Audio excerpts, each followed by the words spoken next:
গত 2-3 দিন আমি ছাদে আসিনি। দেখেন আমার মানে ঢ্যাঁড়স হয়েছে কয়েকটা। এই যে দেখেন এখানে হয়েছে, এখানে হয়েছে। মানে এখন আমি জানি না আসলে এগুলা মানে বাড়তি হয়ে গেছে কিনা। মনে হচ্ছে যে এগুলা খাওয়ার উপযুক্ত নাই।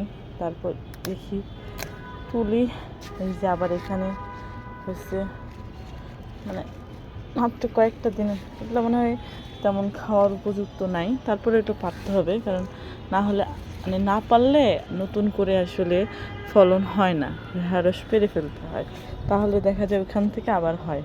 আর এখানে আমার বেশ কিছু লেবু হয়েছে। এই যে দেখেন এখানে এই গাছটাতে অনেকগুলো লেবু আসছে, মাশাআল্লাহ মাশাআল্লাহ।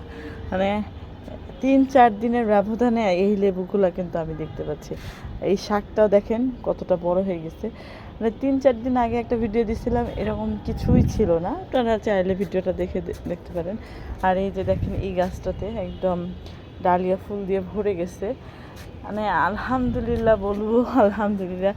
আর এই যে আমার 3-4 দিন আগেও কত ছোট ছিল, এখন দেখেন কত বড় হয়ে গেছে, মাশাআল্লাহ মাশাআল্লাহ।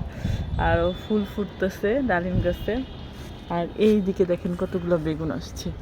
এই যে দেখেন এই অনেকগুলো বেগুন আসছে, ওই দেখা যায়, এই দেখা যায়, দেখতে পাচ্ছেন। আবার এখানে এই যে দেখেন এই বেগুনটা মোটামুটি বড় হয়ে গেছে, আমি তুলবো একটু। আজকে মানে ভিডিও করে দেওয়ার মতো লোক নাই, যার কারণে আমাকে ক্যামেরা রেখে এগুলা মানে সংগ্রহ করতে হবে। আর এই যে দেখেন আমার পেয়ারাগুলা মনে হচ্ছে যে পেকে গেছে, আসলে তুলবো কি না বুঝতেছি না। মনে হয় তোলার সময় হয়ে গেছে, এগুলা একটু বড় সড়ই হয়েছে এই পেয়ারাগুলো। তো আরও কিছু জিনিস নতুন নতুনভাবে এই 3-4 দিনের মধ্যেই চলে আসছে, যেটা আমি 3-4 দিন পরে এসে দেখতে পেলাম। এই যে এখানে বেগুনগুলা লম্বা লম্বা হয়ে গেছে, বড় হয়ে গেছে। এই যে এদিকেও বেগুন আসছে, দেখাইতেই পারতেছি না। এই যে এখানে আরও 2টা, হ্যাঁ ভালোই হয়েছে আলহামদুলিল্লাহ। আর এইখানে এই যে দেখেন আরও একটা বেগুন আসছে, ওই দিক থেকে ওইটা আসছে।